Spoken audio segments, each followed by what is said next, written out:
ជំរាបសួរលោកគ្រូអ្នកគ្រូអញ្ចឹងបន្ទាប់ពីចប់វីដេអូមុនដែលខ្ញុំបង្ហាញអំពីរបៀបនៅក្នុងការដាក់រូបភាពដែលមានចលនានៅលើpresentation ដែលមាននៅក្នុង Canva អញ្ចឹងខ្ញុំសូមចូលវីដេអូមួយទៀតនិងបង្ហាញជូនលោកគ្រូអ្នកគ្រូអំពីរបៀបដាក់រូបភាព 3D ដែលមាននៅក្នុង Canva នឹងផ្ទាល់តែម្ដងអញ្ចឹងការពិតទៅ Canva វាជួយច្រើនណាស់សម្រាប់យើងជាគ្រូបរិញ្ញាបត្រយើងអាចប្រើប្រាស់វាឲ្យមានប្រយោជន៍បានច្រើន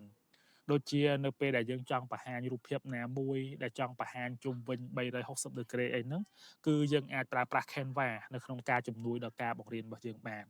អញ្ចឹងដើម្បីដាក់រូបភាព 3D ចូលទៅក្នុង slide presentation របស់យើងហ្នឹងដំបូងលោកគ្រូអ្នកគ្រូចូលទៅកាន់ element មកបាទហើយបន្ទាប់មកទៀតលោកគ្រូអ្នកគ្រូអូសចុះទៅក្រោមបាទអញ្ចឹងអូសចុះទៅផ្នែកខាងក្រោមបន្តិចទៅគឺនៅក្បែរវីដេអូហ្នឹងគឺមានរូបភាពគេដាក់ថា 3D បាទអញ្ចឹងលោកគ្រូអ្នកគ្រូឃើញខ្ញុំដាក់នេះមានចលនានេះបាទអញ្ចឹងយើងចុចលើពាក្យថា 3D ហ្នឹងមកអញ្ចឹងនៅពេលដែលយើងចុចទៅលើពាក្យថា 3D គឺយើងអាច search បាននៅក្នុងហ្នឹងមានន័យថារូបភាព 3D ហ្នឹងគឺវាមានច្រើនហើយយើងអាចមានមុខងារ search បានហើយ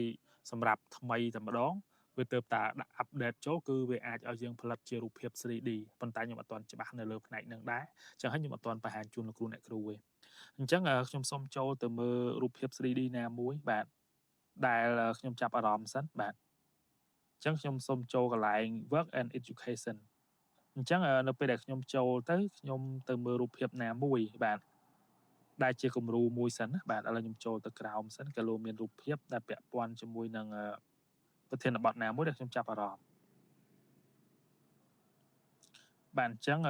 ដូចជាមិនឃើញប្រធានបទអីដែលគួរឲ្យចាប់អារម្មណ៍សោះបាទអញ្ចឹងនៅក្នុងនេះដោយសារតែខ្ញុំរើទៅដូចជាមិនឃើញមានប្រធានបទដែលគួរឲ្យចាប់អារម្មណ៍ទេដូច្នេះខ្ញុំអាចសូមចូលមើលម្ដងទៀតបាទថយក្រោយមិញហើយអញ្ចឹងនេះបាទអូខេពាក់ព័ន្ធជាមួយនឹងអាតូមអញ្ចឹងជាទូទៅនៅពេលដែលលោកគ្រូអ្នកគ្រូបរៀនមុខវិជ្ជាគីមីពាក់ព័ន្ធជាមួយអាតូមអេឡិចត្រូងប្រូតុងនវាយ៉ូអីវាលក្ខណៈអរូបីដែលសិស្សមិនឃើញអញ្ចឹងលោកគ្រូអ្នកគ្រូអាចបង្ហាញតាមទម្រង់បែប 3D អញ្ចឹងដូចខ្ញុំអញ្ចឹងខ្ញុំគ្រាន់តែចុចលើវាហើយខ្ញុំចុចពវល់នេះលោកគ្រូអ្នកគ្រូឃើញទេបាទអញ្ចឹងខ្ញុំអាចពវល់ជុំវិញវា360ដឺក្រេអញ្ចឹងយើងអាចបង្ហាញកូនសិស្សបានថាអូ Snow កដាមាននវាយ៉ូហើយមានស្រទាប់មួយដែលនៅជុំវិញវាអាតូមមានរាងជាស្វែបែបណាអញ្ចឹងយើងអាចបង្ហាញកូនសិស្សបែបហ្នឹងបានឥឡូវខ្ញុំសូមចូល slide ថ្មីមួយទៀតហើយយើងទៅរកផ្សេងមួយទៀតឧទាហរណ៍ថាខ្ញុំចង់ទៅរក cell បាទខ្ញុំសូមទៅសេអក្សរសិនបាទ cell C E double L cell កោសិកា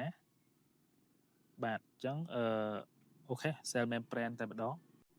អញ្ចឹងនៅក្នុងនេះបាទយើងនឹងឃើញរូបកោសិកានេះហើយអញ្ចឹងលោកគ្រូអ្នកគ្រូអាចពវល់បាននេះបាទអញ្ចឹងនេះគឺជារូបភាព 3D បាទដែលយើងអាច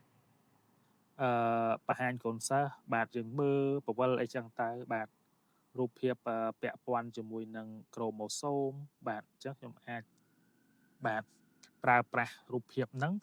បាទដើម្បីបង្ហាញទៅកាន់កូនសិស្សពាក់ព័ន្ធជាមួយនឹងរូបភាព3D ហ្នឹងបាទអញ្ចឹងយើងអាចពវល់បង្ហាញជុំវិញបាទ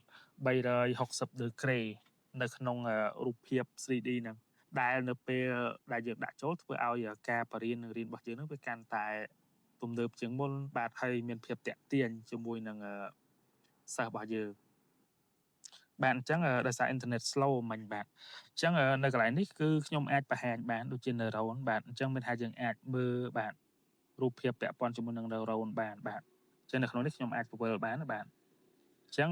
នៅក្នុងរូបភាព 3D នេះលោកគ្រូអ្នកគ្រូអាចចូលទៅកាន់ 3D ហើយយើង search កន្លែងហ្នឹងហ្មងមានថាលោកគ្រូអ្នកគ្រូចង់ search បែបណាគឺដាក់ចូលបែបហ្នឹងមកប៉ុន្តែសូមបញ្ជាក់ផងដែរលោកគ្រូអ្នកគ្រូសម្រាប់រូបភាពហ្នឹងគឺវាមិនមានទាំងអស់នៅគ្រប់អ្វីដែលយើងចង់បានទេប៉ុន្តែមានភាគច្រើនជាមួយនឹងការអប់រំសម្រាប់ដែលយើងអាចស្រាវជ្រាវអាចអឺបញ្ចូលនៅក្នុង slide របស់យើងដើម្បីឲ្យមានភាពតាក់ទាញបានហើយមួយទៀតគឺយើងអាចបង្កើតបានណាលោកគ្រូវាមានមុខងារថ្មីមួយប៉ុន្តែខ្ញុំអត់ទាន់មានជំនាញផ្នែកហ្នឹងដល់ពេលអញ្ចឹងទៅគឺអត់ទាន់អាចបង្ហាញជូនលោកគ្រូអ្នកគ្រូបានទេគាត់តែបញ្ជាក់ថាយើងអាចបង្កើតរូបភាព 3D បានបាទអញ្ចឹងសូមអរគុណច្រើនលោកគ្រូអ្នកគ្រូដែលតាមដានទស្សនាវីដេអូរបស់ខ្ញុំពីដើមរហូតដល់ចប់ជម្រាបលា